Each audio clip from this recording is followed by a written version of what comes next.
CG set model answer जारी। जी हाँ, आप फाइनली जो अभी के लिए पेपर 1 का हो या पेपर 2 का हो, दोनों का ही मॉडल आंसर जो है सीजी व्यापम के द्वारा पूरी मॉडल आंसर जो है सीजी सेट के लिए जो है जारी कर दिए गए हैं। जी हाँ, अब बहुत जल्द आप सभी के लिए रिजल्ट अभी जो है सीजी व्यापम के द्वारा जारी कर दिए जाएंगे। अब बात रही कि सिलेक्शन की, कि किस तरह से सिलेक्शन हो पाएगा, किस तरह से सिलेक्शन जो है देखने को मिलने वाला है।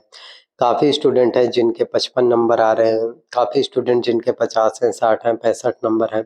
तो इतने मार्क्स लाने वाले स्टूडेंट का सिलेक्शन हो पाएगा या फिर नहीं हो पाएगा, उनमें से हर एक स्टूडेंट जिनके कम मार्क्स आ रहे हैं, 50, 55, 60, 65 नंबर आ रहे हैं, उनमें से हर एक स्टूडेंट जो है कमेंट्स कर रहे हैं कि हमारा सिलेक्शन हो पाएगा या फिर नहीं हो पाएगा, हमारा सीजी सेट एग्ज़ाम जो है क्वालिफाई हो पाएगा या फिर नहीं हो पाएगा। हमारा सपना है असिस्टेंट प्रोफेसर बनने का, वो जो हम सपने देख रहे हैं क्या वो हम सपने हमारे साकार हो पाएंगे या फिर नहीं हो पाएंगे, इन सभी चीज़ों के बारे में सोच रहे हैं। तो मैं आप सभी को बताना चाहता हूँ कि किस तरह से आपका सिलेक्शन जो है हो पाएगा, किस तरह से आपका सीजी सेट एग्ज़ाम जो है क्वालिफाई हो पाएगा। तो सीजी सेट में ये नियम है कि जनरल कैटेगरी वाले अगर आप स्टूडेंट हैं तो आपको एग्ज़ाम्स में 40% अंक लाना है। जी हाँ, अगर आप जनरल कैटेगरी वाले स्टूडेंट हैं तो आपको एग्ज़ाम्स में 40% मार्क्स लाना होगा। वहीं यदि आप ओबीसी, एससी और एसटी कैटेगरी वाले अगर आप स्टूडेंट हैं तो आपको एग्ज़ाम्स में जो है 35% अंक लाना है, 35% आपको अंक लाना है। जी हाँ, अगर आपके 35% मार्क्स आ जाते हैं, 35% यदि आपके नंबर आ जाते हैं तो मतलब आप समझिए कि आपका एग्ज़ाम जो है क्वालिफाई हो गया।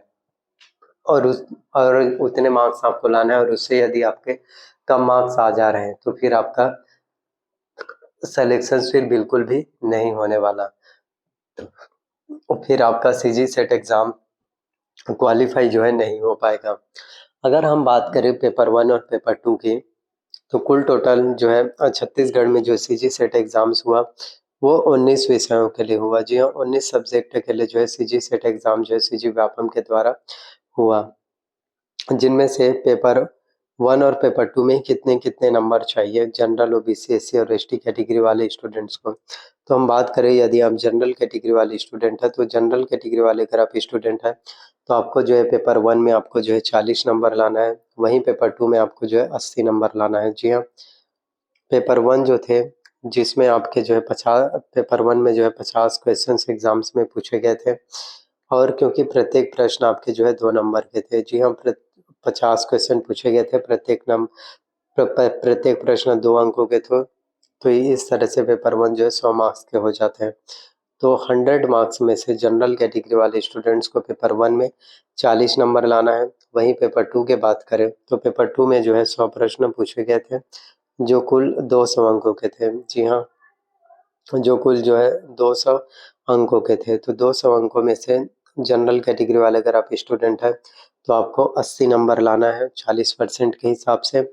अगर हम दोनों को मिला दें, जी हाँ, अगर हम दोनों को कंबाइन कर ले, दोनों को मिला दें, पेपर 1 को मिला दें और पेपर 2 को मिला दें, तो हो जाते हैं 120 नंबर। पेपर 1 का 40 नंबर, पेपर 2 का जो है 80 नंबर, तो दोनों को मिला के 120 नंबर। तो यदि आप जनरल कैटेगरी वाले स्टूडेंट हैं और यदि आपको सीजी सेट एग्ज़ाम्स को अगर क्वालिफ़ाई करना है, अगर आप सीजी सेट एग्ज़ाम्स को क्वालिफ़ाई करना चाहते हैं, तो आपको जो है 300 अंकों का जो एग्ज़ाम्स था आपके जो है 300 अंकों में से सीजी सेट में आपको 120 नंबर लाना है। अगर 300 मार्क्स में से अगर आपके एग्ज़ाम्स में 120 नंबर आ जाते हैं, अगर आपके 120 नंबर आ रहे हैं, यदि आपके 120 मार्क्स बन पा रहे हैं, तो समझो कि आपका जो है सीजी सेट एग्ज़ाम जो है क्वालिफ़ाई हो गया। अगर 300 मार्क्स में से अगर 120 नंबर नहीं आ रहे हैं, यदि आपके 100 नंबर आ रहे हैं या फिर 115 आ रहे हैं या फिर 119 भी आ रहे हैं, 1 नंबर अगर आपके नहीं हो रहा है, 1 नंबर की वजह से फिर आपका एग्ज़ाम जो है क्वालिफ़ाई नहीं हो पाएगा। 1 नंबर की वजह से भी आपका कॉम्पिटिशन्स एग्ज़ाम भी क्वालिफ़ाई नहीं हो पाएगा, आपका सिलेक्शंस नहीं हो पाएगा। तो आपको यही समझना होगा, कॉम्पिटिशन्स एग्ज़ाम्स का मतलब यही होता है कि एक-एक नंबर की वैल्यू, एक-एक नंबर की इम्पोर्टेंस कितने ज़्यादा होते हैं।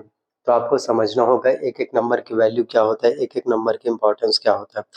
आपको समझना होगा, यदि आप अभी पढ़ाई नहीं कर रहे हो, यदि आप अभी तैयारी नहीं कर रहे हो, यदि आप अभी एग्ज़ाम्स के लिए स्टडी नहीं कर रहे हो, यदि आप अभी कोशिश नहीं कर रहे हो, यदि आप अभी हार्ड वर्क नहीं कर रहे हो, तो आपके जगह किसी अन्य स्टूडेंट का सिलेक्शन हो जाएगा। और आपको पता है कि सीजीसेट एग्जाम्स या असिस्टेंट प्रोफेसर का जो वैकेंसीज है, असिस्टेंट प्रोफेसर का जो भर्ती है, वो आप सभी को बार बार जो है वैकेंसीज देखने को नहीं मिलता, हर साल जो है निकल कर नहीं आता, आपको पता ही है।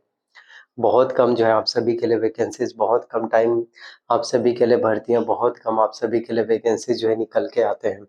जबकि अगर हम बात करें ओबीसी, एससी और एसटी कैटेगरी वाले स्टूडेंट्स के, तो आपको जो है पेपर 1 में जो है, यदि आप ओबीसी, एससी और एसटी कैटेगरी वाले स्टूडेंट है, तो पेपर 1 में आपको जो है 35 नंबर लाना है और पेपर 2 में आपको जो है 70 नंबर लाना है। तो कुल टोटल जो है सीजीसेट के 300 मार्क्स में से यदि आप ओबीसी, एससी या फिर आप एसटी कैटेगरी वाले स्टूडेंट हैं, तो आपको जो है तीनों कैटेगरी वाले स्टूडेंट को 300 मार्क्स में से 105 नंबर लाना है, 35% अंक लाना है। तो इतने प्रतिशत यदि आपके अंक आ जाते हैं, इतने प्रतिशत यदि आपके मार्क्स बन जाते हैं, इतने प्रतिशत यदि आपके अंक आ जाते हैं, तो मतलब आपका सीजीसेट एग्जाम फिर क्वालिफाई हो जाएगा। अगर आपके भी कम मार्क्स आ जाते हैं, 105 नंबर लाना है, यदि आपके 92 नंबर आ जाते हैं, 95 या 100 भी आ जाते हैं, यहाँ तक के 104 नंबर भी आपके आ जाते हैं, फिर भी आपका सीजीसेट एग्जाम फिर क्वालिफाई नहीं हो पाएगा। इसलिए कॉम्पिटिशन्स का जो लेवल है वो काफ़ी ज़्यादा बढ़ चुका है, कॉम्पिटिशन्स का जो लेवल है बहुत ज़्यादा हाई है।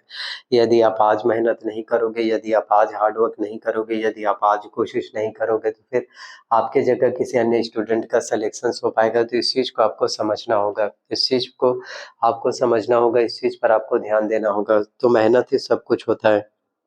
यदि आप अभी से मेहनत करोगे, यदि आप अभी से हार्ड वर्क करोगे, यदि आप अभी से कोशिश करोगे, यदि आप अभी से प्रिपरेशंस करोगे, तो यही चीज़ें हैं जो आपको कामयाबी दिलाएगी, यही चीज़ें हैं जो आगे आपको सफलता दिलाएगी। इसलिए किसी भी कामयाबी को पाने के लिए, इसलिए किसी भी सफलता को, इसलिए किसी भी ड्रीम्स को, इसलिए किसी भी ख्वाबों को पूरा करने के लिए, इसलिए अपने किसी भी सपनों को पूरा करने के लिए मेहनत करना ज़रूरी होता है। तो यदि आपने मेहनत अच्छे से किया है, तैयारी अच्छे से किया है, अगर आपने हार्ड वर्क अच्छे से किया है, तो फिर आपका सिलेक्शंस भी हो पाएगा। अगर आपने मेहनत नहीं किया है, तो फिर सिलेक्शंस की आप जो है उम्मीद ही नहीं कर सकते। देखो, कामयाबी हमें उतना ही मिलेगा जितना हमारा मेहनत होगा, और अगर हम मेहनत ही नहीं करेंगे, मेहनत 0% करेंगे और रिजल्ट की एक्सपेक्टेशन हमारे 100% रहेगा, तो वो चीज़ें नहीं हो पाएगी। सब कुछ आपके मेहनत के ऊपर ही, सब कुछ आपके काम के ऊपर ही डिपेंड करता है। तो जितना ज़्यादा हो सके अपने काम पर, मेहनत के ऊपर आपको फोकस करना है।